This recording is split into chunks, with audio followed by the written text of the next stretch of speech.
today is our second to last class. Next week will be our last class, and both these classes we're going to have student presentations.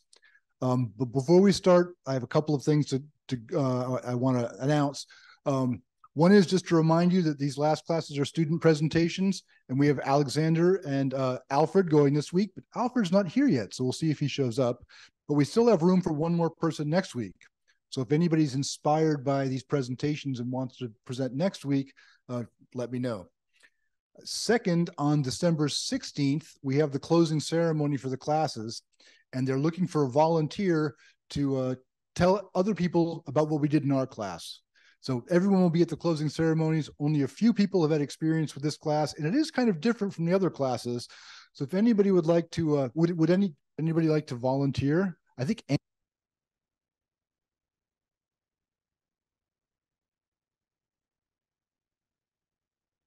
Oh, it froze. Yeah. Oh. But does anybody want to volunteer to give a 5-minute presentation about our class for the closing ceremonies? Cassandra, that laugh is a volunteer.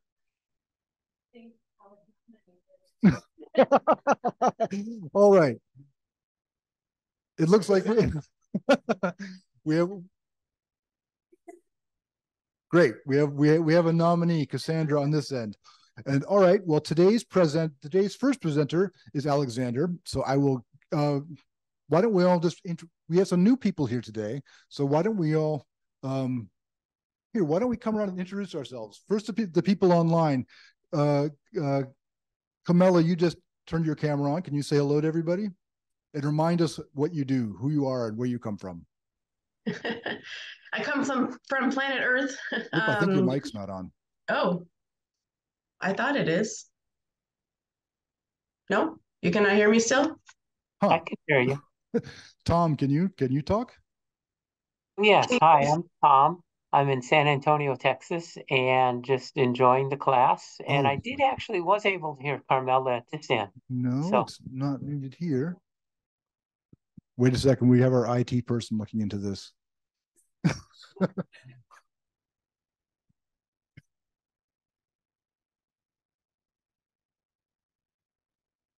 Can you hear me now? I can hear you. Yeah, thanks. All right, Tom. Maybe no one else can? That can sometimes have its glitches. That's very odd. But that's very odd. I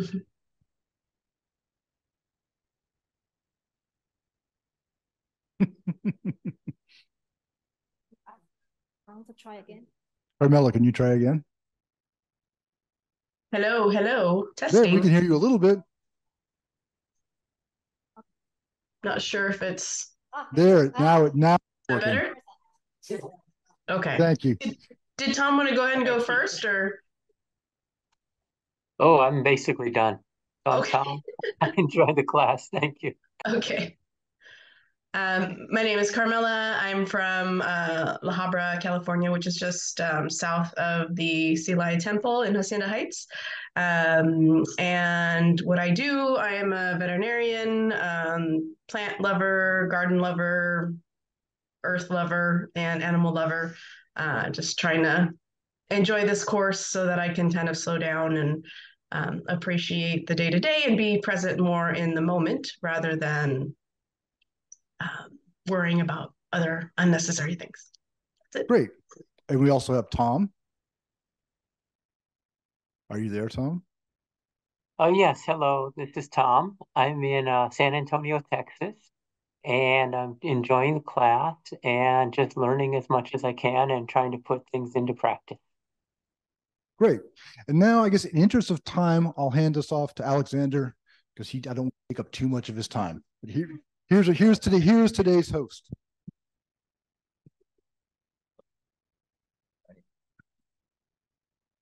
All right. Good morning or good afternoon.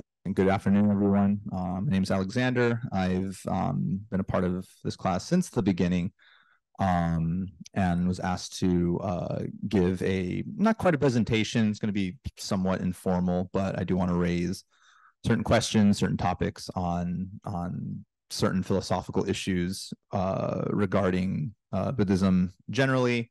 And so I think the thing I do want to start with, which has interested me within the realm of Buddhism historically, is the idea of merit, or my best pronunciation Sanskrit, punya, as well as dana, or giving, because I think in my mind those have encompassed economic questions. And so the big question I pose in this case is, we think of certain actions in Buddhism as a field of merit, giving alms to wandering monks or mendicants, giving them food, donating money, helping them build temples, donating land or property for monasteries.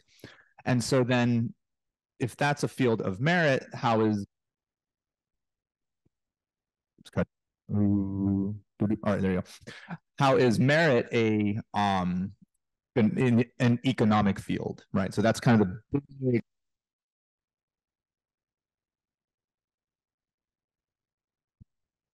I mean, the light's on. There we go. So again, I'll repeat. The big general question is, how is merit an economic field, right? Because again, with the brief examples that I shared, right, that giving is not simply charity, or at least the way I'm formulating these questions is not simply charity, but there's something perhaps is exchange, or more to the point,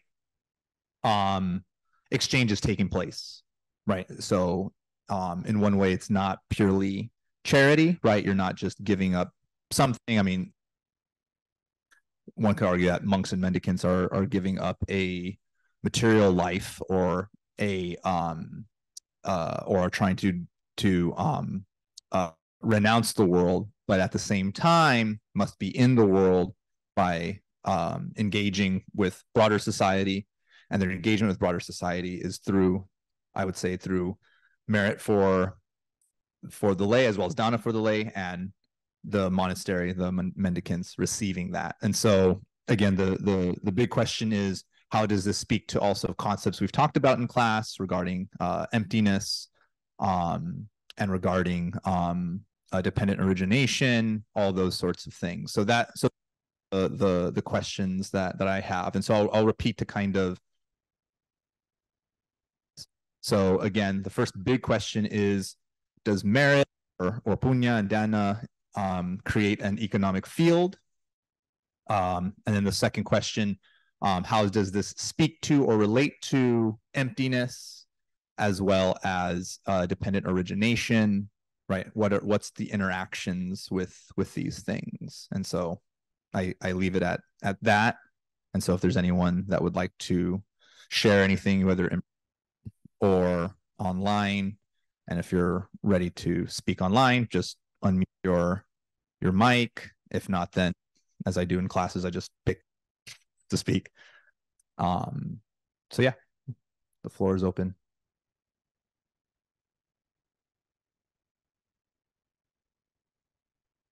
Going once, going twice. Oh, sure, please.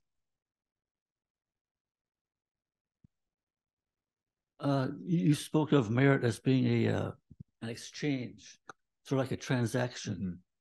So basically, like buying a cup of coffee, you give them something back. Right. So, and in return, the merit. I mean, can you expand on what merit is per se? I mean, what is the person acquiring when they acquire merit? Right. I think, well, in Buddhist terms, right, the idea is a better, in very short, better rebirth within samsara, right? It's that the actions that you commit to are meritorious. So therefore, when you continue these meritorious acts, again, giving, donating, sharing, that it can, at least again in the context of lay followers, that it can provide a better rebirth at the very least. So that's one starting point. But of course, too, I'm open and happy to hear what other people think about merit, whether in Buddhist terms or just broadly in ethical terms, right? Because again, this is a philosophy class, so those things can be covered. So please, yeah. So because it's transactional, I give you this, you give me that. It's I don't know. It's kind of similar to the old Christian indulgences. Remember, we started the Reformation, kind of ticked off some people. You donated a lot of money to the church, and whatever you did in the past or will do in the future will be forgiven in a way. Sort of like you're paying off God for to get out of jail free card, so to speak. Yeah, so yeah, I see your point. It's economic, sort of a spiritual economic transaction. Yeah, I think that's a fair way of summarizing it, because I think, and again, right, this is not to extend some broad criticism, but it's just to bring up the points of again, because I think of my last question, right, is if mendicants and monks are renouncing the world, they still have to engage in the world for any kind of sustainability for themselves physically in the most bare biological sense, but also for these things to continue. And so I'll leave it at that. I think Cassandra, you wanted to say that, please. Okay, so when I agreed with Ralph, and sometimes it is viewed as a transactional spiritual exchange, but I also thought about it in terms of the phrase "fake it till you make it." So in terms of dependent origination, so I have here in my notes that it states that no phenomena can arise from nothing. Everything exists from something. And I started to think, well, merit really is just, I mean, it is money, but it's giving event essentially. So I also thought about it in terms of it's cultivating the seed of letting go and of just having that practice of thinking of others. Maybe it initially it's done for selfish reasons because you want to get a good place in the afterlife, but also eventually I think it becomes second nature for people to just give altruistically.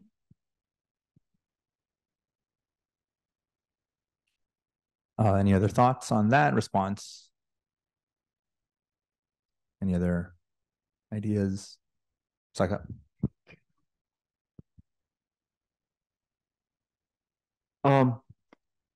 What would be the relationship between merit and debt or credits?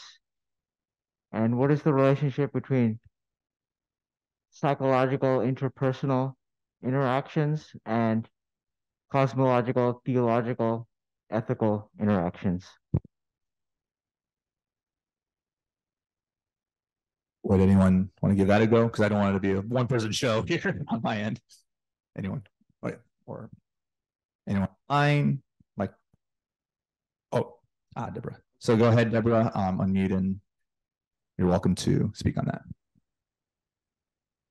Oh, it's actually to piggyback on, I think what they said about transaction and merit. I think a lot of people kind of forgot. I guess when you're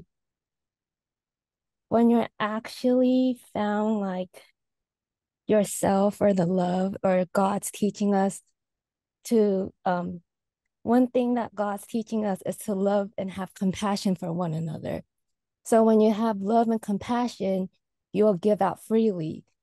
You won't expect nothing in return, and that's what God wants.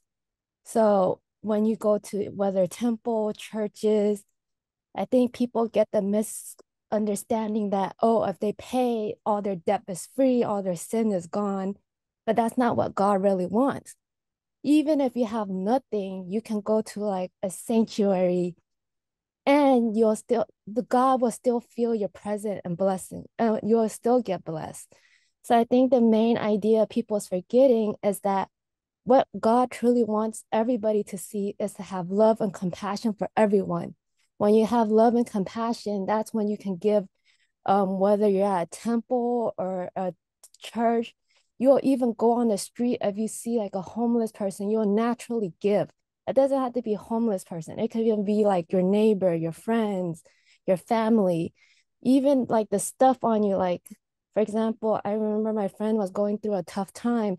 I give my crystal away, and it's the small stuff. I think that's what the Lord wants us to learn, is to naturally give and have love and compassion. That's what I think.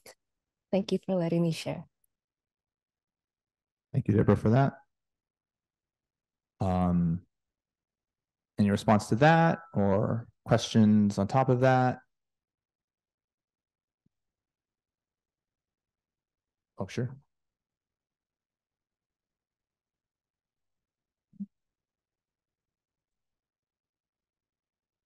Thank you. This is Paul again.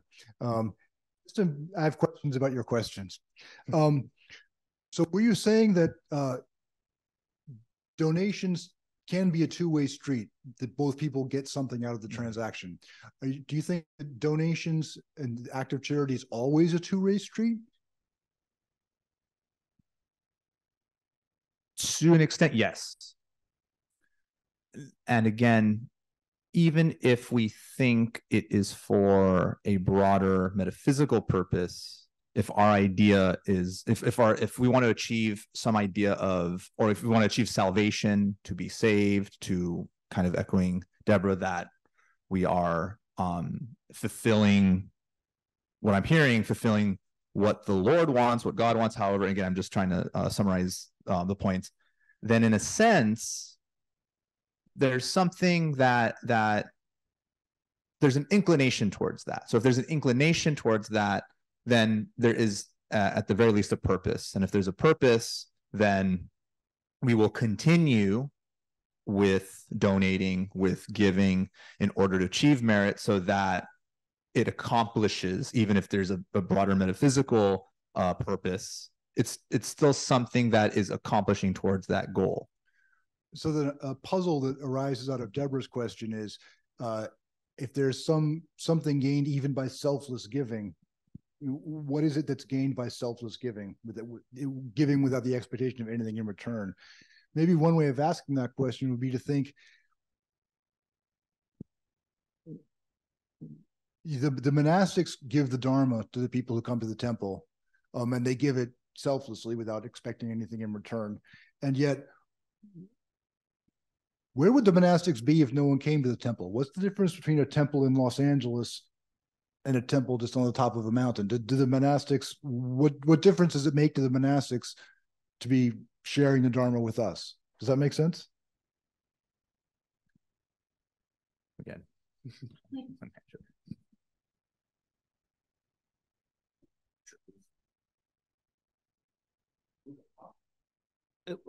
It kind of strikes me that when we donate or give charity, that act of giving, what we're giving away, if it's, say, cash or something, money, that's a kind of a medium for exchange of labor, sweat, life force, whatever. It's like a portion of, it's our labor, our work, which earned that money. That time spent in doing so was a slice of our life, and we're giving that away. It's kind of a selfless act, very much so. But when we do so with the expectation that I'm doing this because I want something else, then it gets a little iffy, because then it's not purely altruistic. It's more self-centered in terms of benefit. So I guess there's multiple ways to look at it, and it depends on the motivation of the individual who's given it, what their orientation is. So you could go several different directions, I think, in terms of intent and result. But the act of giving itself is a sort of a sense of a selfless act, right? And that diminishes the ego to some extent a little bit. We're not quite as powerful as we were. We're appreciative of the teachings that we're receiving. So that's it.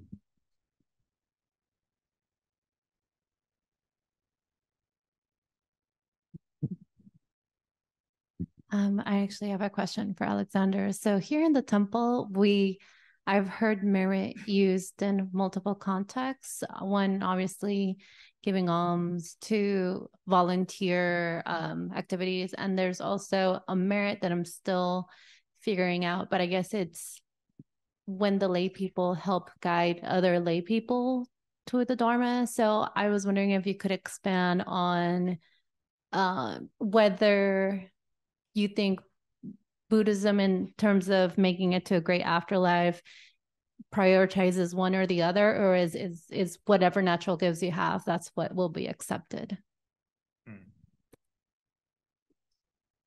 Very good. I think I'll kind of address Paul's question and your question because they kind of speak to one another, right? What difference does it make if a monastery is in an urban space or a completely rural space? And I guess, again, for me, and I'm looking forward to anyone who would like to respond to that question, is that there's no, I guess, there's only difference in location, because there will be supporters that are willing to support that monastery, whether in an urban space or a rural space. So in functionally, there's no difference, I think. It's just mostly about what's the dynamics of support, how far are lay people willing to go to either to an urban monastery or a rural monastery. And of course, historically, there have been rural monasteries on the outskirts of city life, but also because of city life and urbanization, there's been major, scholarly discussions on that. As with the rise of urbanization, then these monasteries are able to basically institutionalize. And I think that's one part of it too, right? I again, a lot of this for me is more of a historical question, and I guess institutional instead of doctrinal, right? Because I'm not here to question anyone's beliefs on merit in of itself. If one believes that's a good thing overall, that's perfectly fine. The questions I'm raising is just more, again, philosophical ones, and how does it speak to our experiences here? And I think to speak to Cassandra's question is then how do you, I guess to repeat, if you could repeat your question, what's the difference between certain?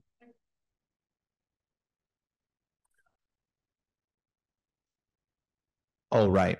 Yeah. And that'll also depend on the schools, right? Theravada schools have different ways, and some, like in Thailand, it's not just institutionalized in the monasteries, but there is even some level of there's a relationship between the state and Thai monasteries, depending on the relationship with the state and how much they receive in donations, how much they get taxed for it, etc. So there's definitely that.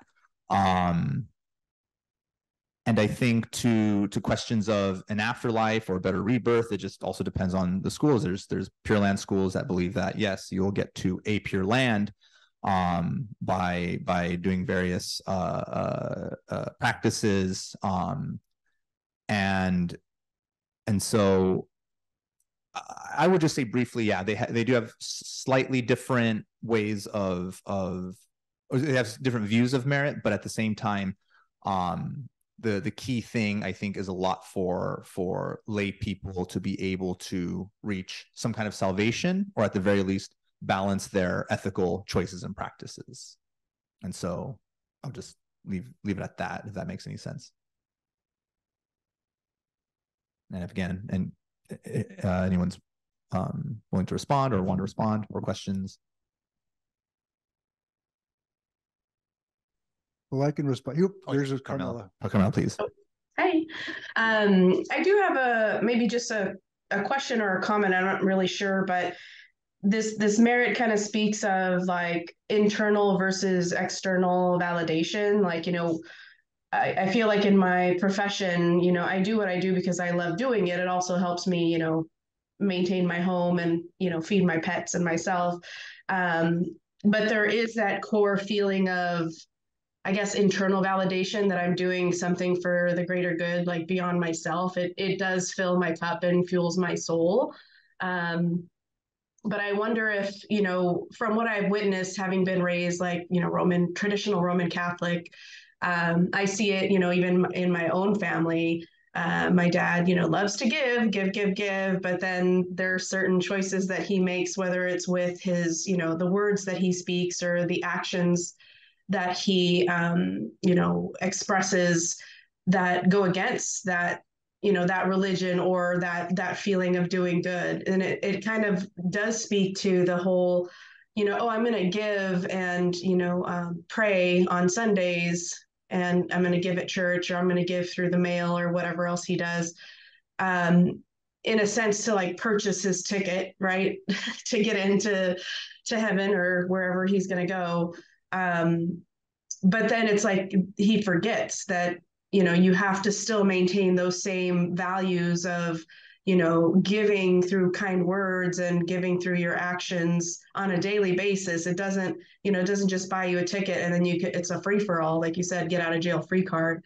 I wonder, even with the monastics sharing the Dharma, which I am so grateful for, so that I can learn beyond just what I was taught when I was a child. If there's if there's a little bit of that internal validation kind of going on, just because we're human, we're vessels, I guess, for this human form at the moment in this lifetime.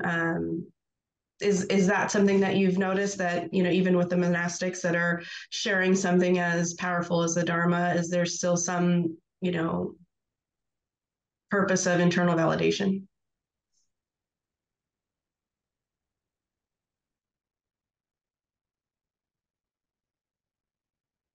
Does anyone want to guess? It's too bad we don't have a monastic here. I briefly, I think this also speaks to an earlier question about what's the relationship between merit and debt and credit and that sort of thing. And I think the term validation is important here. I would say, because in a very real sense, if humans were not able to recognize, distinguish, have some kind of distinction of action and words, because we use language, then yeah, how would we be able to make meaning out of anything, as well as even dependent origination, because it all requires some kind of level of distinction, that here's some cause and then here's effect. If you know that there's differences between the two of them, then we can say, oh, meaningfully, that this is why something happened. This is the outcome of why that happened. So again, going back to your statement, Carmela, as well.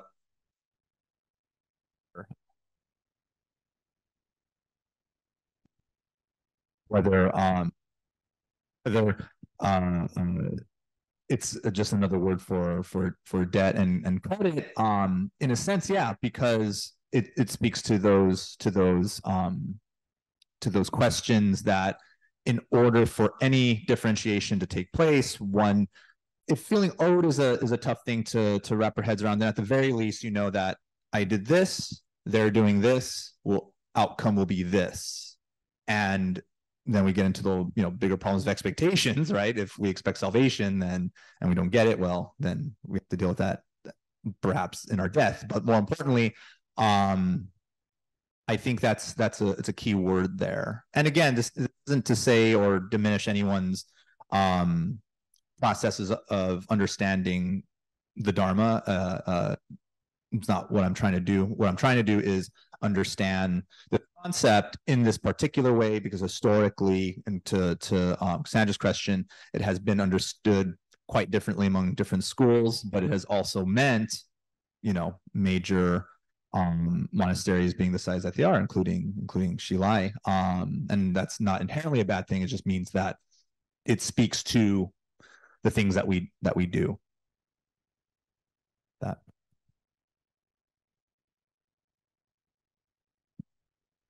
This is Paul again.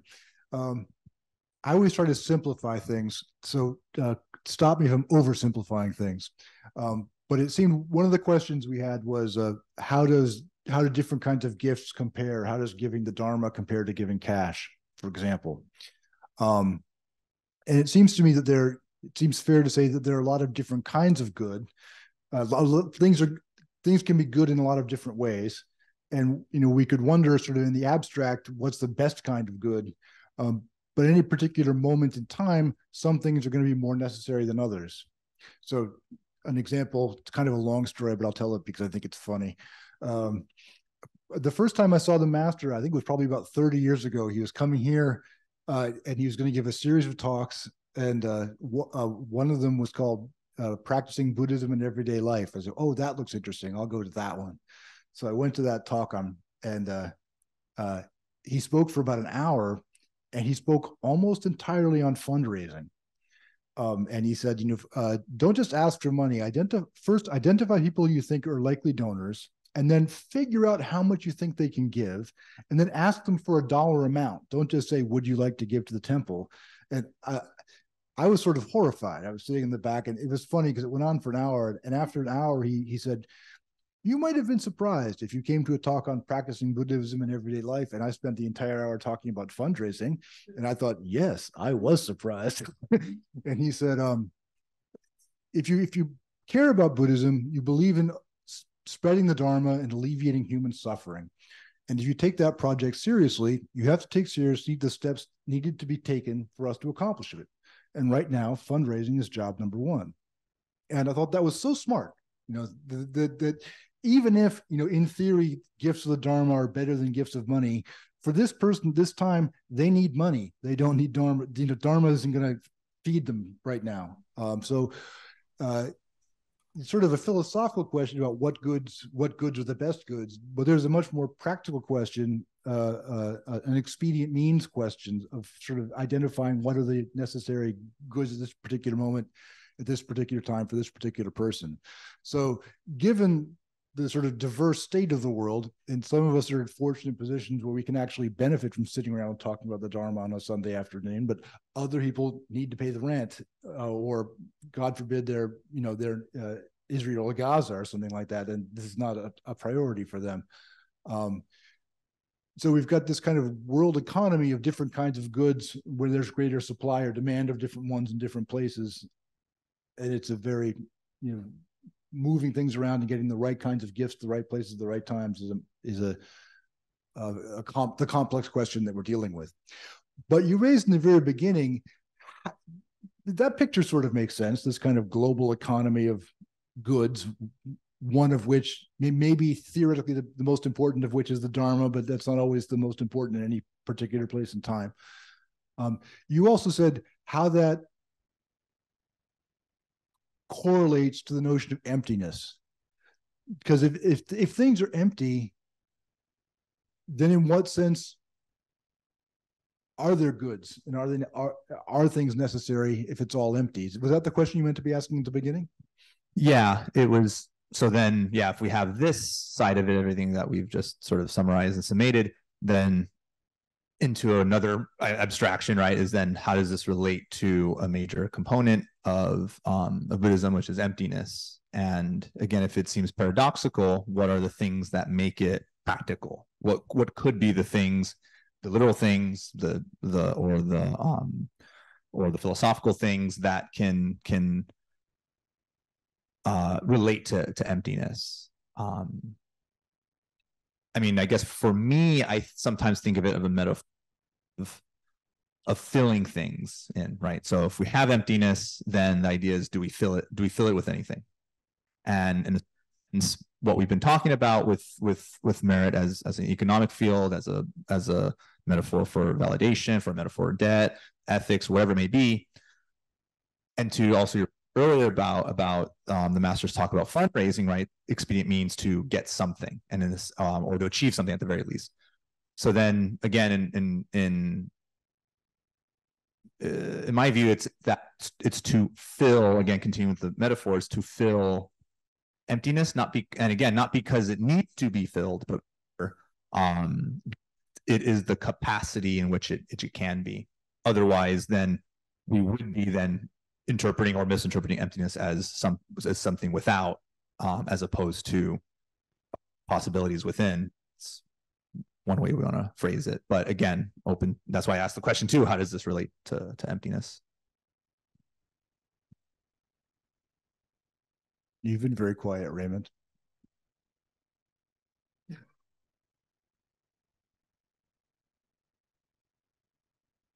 anyone online that might be interested in that question?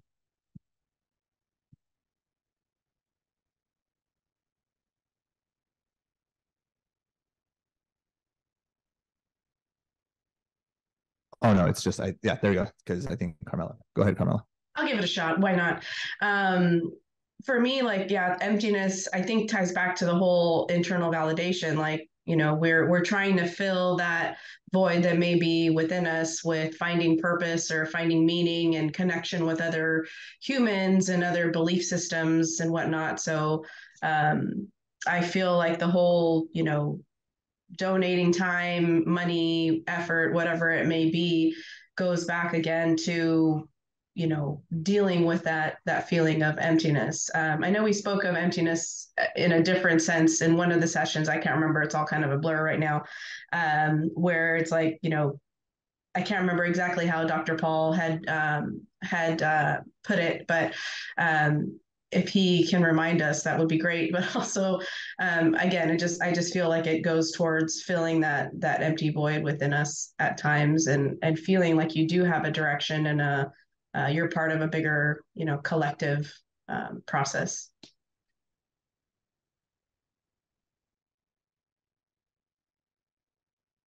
That was a pretty vague description, so I'm not exactly sure which class you're referring to.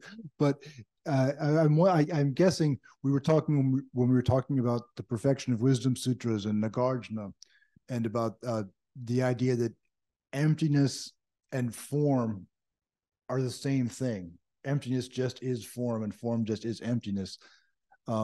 It's sort of interesting to apply that formulation to this question, that the emptiness of things and the transaction of goods, or the transaction of merits like the Dharma, merits like money, but also merits like self-affirmation and things like that, all just many different kinds of goods, some of which are in greater supply and greater demand in different places at different times.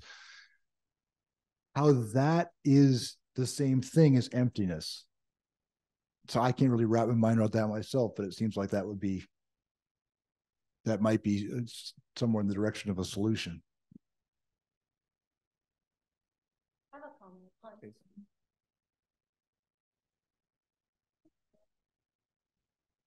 Okay, so I was looking over my notes here to the original Alexander questions. Here is the relation of merit to dependent origination, and what the professor said on how sometimes it's about giving the right gifts at the right time to the right people.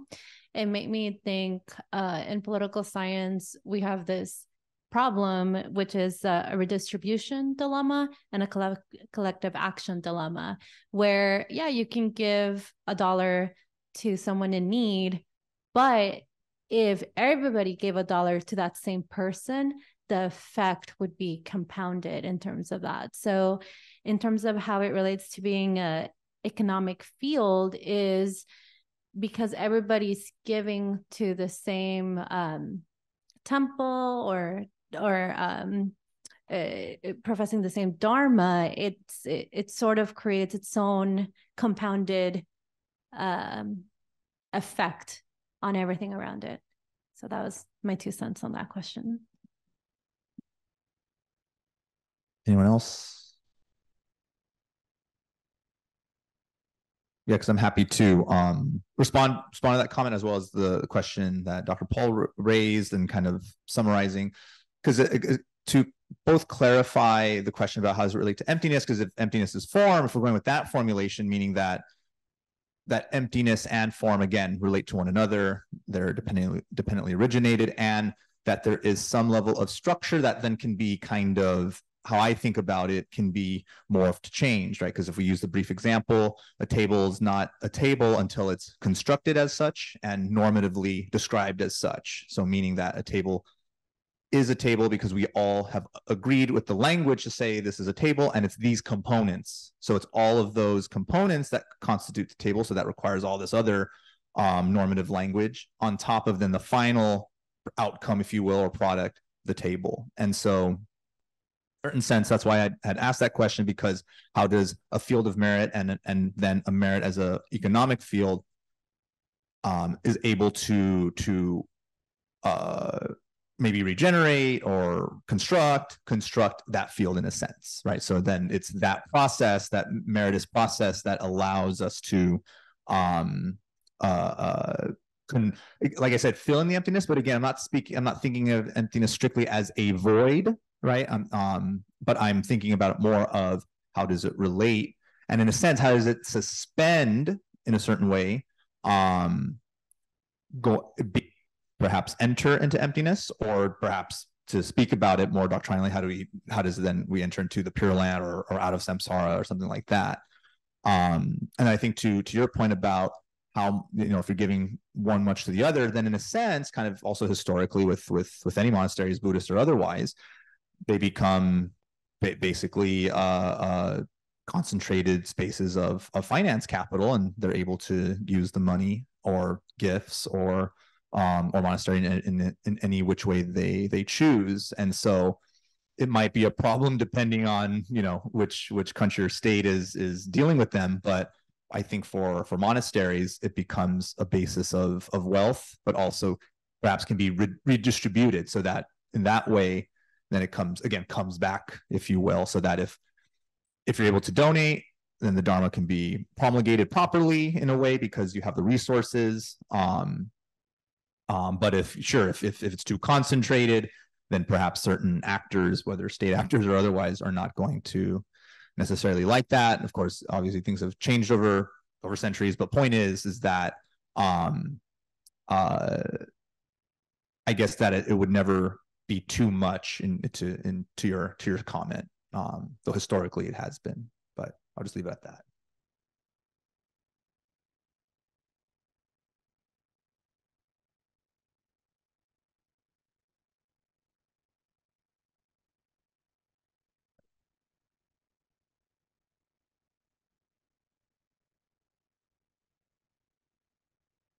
Can you or anyone else speak to that paradox where, the intervention of capital or the intervention of state is useful in leveraging up merit into a more stronger economic force? And to what extent does that interfere or negate the propagation of Dharma? And, more generally speaking, good works, the alleviation of human suffering?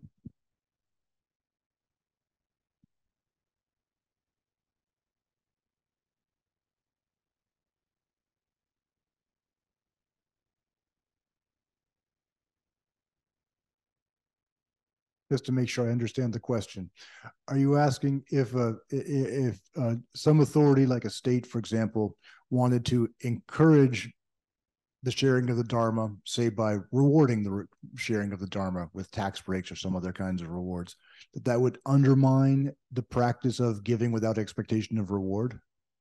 Does that make sense? Yeah, I think that was the way I saw it. That's a good question. We can think in very broad terms of if we like the fact that people give without expectation of reward, is there any way to encourage that without undermining it? I think I'll leave it there. I think that's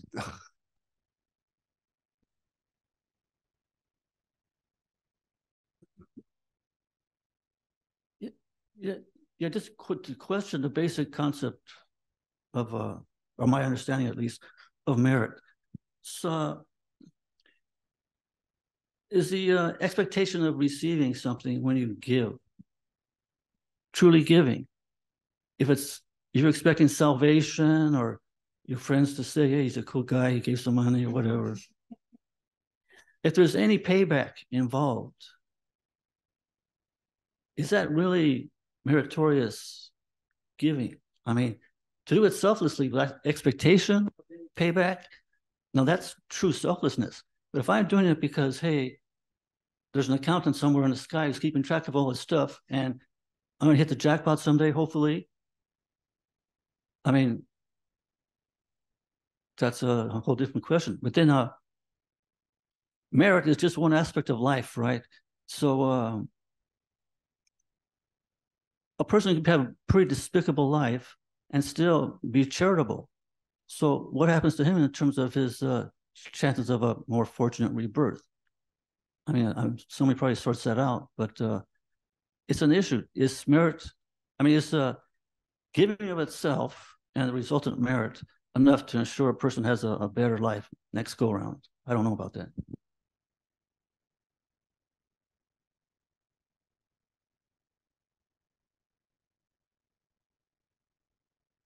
I was just thinking, we said it about that kind of. I know, but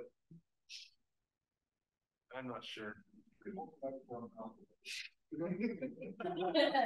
When he was talking about the money, but isn't it like if okay, you say you give money to the temple, and you think, does that negate the meaning of getting something in return? I think it's what your intention is. That's the main thing. If your intention is to get something back, yeah, I think it would negate your purpose of giving the money. But if you're giving that money for the purpose of propagating the Dharma, then no, it would not negate the purpose of giving the money.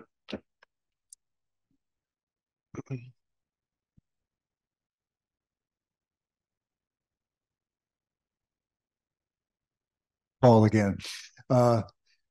It occurs to me that maybe we can, we've been talking about giving the gift of the Dharma, and we've been particularly talking about monastics giving the gift of the Dharma in a very kind of abstract and distant way. But it strikes me that we could maybe bring this home, because to a certain extent, in our much more modest way, what we've been doing here is sharing the Dharma, sharing our thoughts and making contributions. And Shing and I were talking before class about the idea of people's comfort or discomfort with talking in class, but realizing that sharing the Dharma and teaching the Dharma is important, and that speaking up matters. To what extent, why do you talk in class? Sometimes you talk because you want to be seen as clever. You think you have something funny to say. Sometimes it is self-fulfilling, and I pat myself on the back afterwards. I don't mind that, but I don't think that's the only reason. And so, instead of sort of wondering at a distance why the monastics share the Dharma, why do you share that? Why do we here share the Dharma in the sense of contributing to a conversation? What do we expect? Do we do it for the expectation, or why? How does that happen? To help each other selfishly, without any expectation. To share the Dharma with each other selfishly, so that we can help each other. I'll speak for myself. I think I don't really like hearing myself talk, but I like hearing other people's comments, because I think it expands my mind and brings up things that I hadn't thought of before. So it could be seen as a self-interested practice, because I just want to explore other people's minds, because I think when I'm looking over my notes for the class, it's filled with quotes from Alexander and from Ralph whenever they said something clever. So I think that one time they said something clever. So, whatever little comments I made, I think what I've received in return was worth more. That's my 2 cents. Do you think the same was true with the Buddha? To a certain extent, the question we're asking here is the question, why the Buddha taught? To a certain extent, the question we're asking is the one we discussed before, of why the Buddha taught. What did he get out of teaching? Why not just disappear after he became enlightened? And Cassandra said that she enjoyed listening to us. It broadened her mind. Do you think that's why the Buddha taught?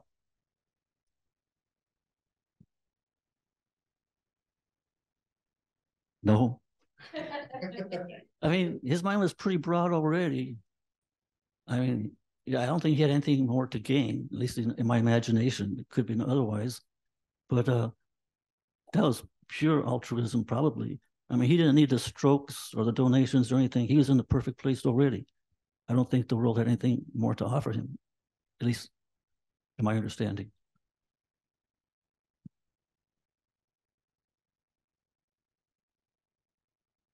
And your earlier question about why I talk or why I ask questions or whatever, that's a good question.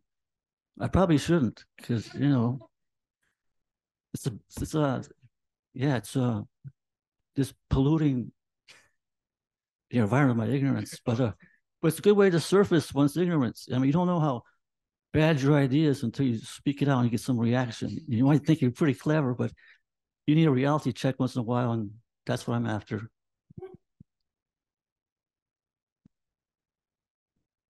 Anyone online like to respond to those two questions?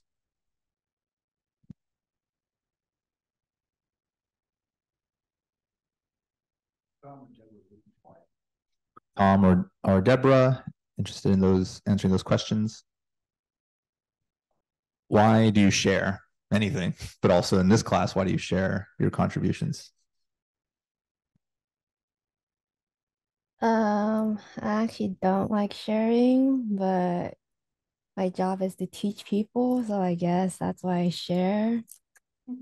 I don't know. I know it sounds crazy, but sometimes when you're a chosen one, you just gotta teach people your life story. And don't get me wrong, maybe I get a lot of hate for it, but hey, the word's gotta be out sometimes, and that's God's words. Like sometimes I create videos that I don't even want to create, but God's trying to tell me to teach people that you need to practice the principle. Kind of like everybody says, everybody go to church, but they don't practice it. They just go out. So, I mean, I don't like teaching. I never like teaching. I actually just like to sit here and watch people teach. So, if that's my job, that's my job. So, yeah.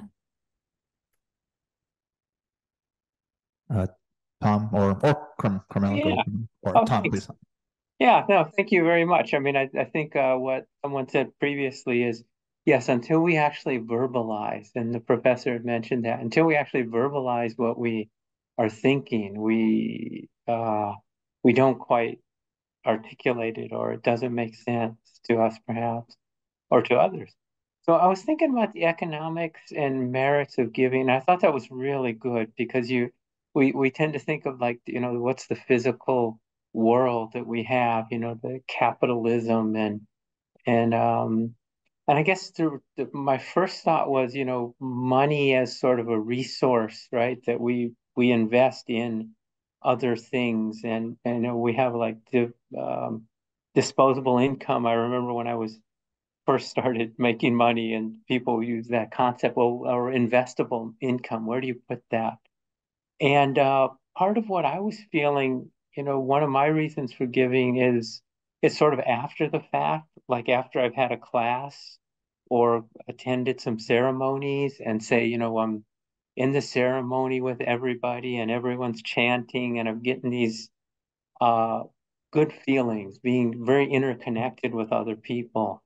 And when sometimes the explanations that are given in classes just really ring a bell with me, or get me to thinking more. And so I think, well, this is a good feeling for me.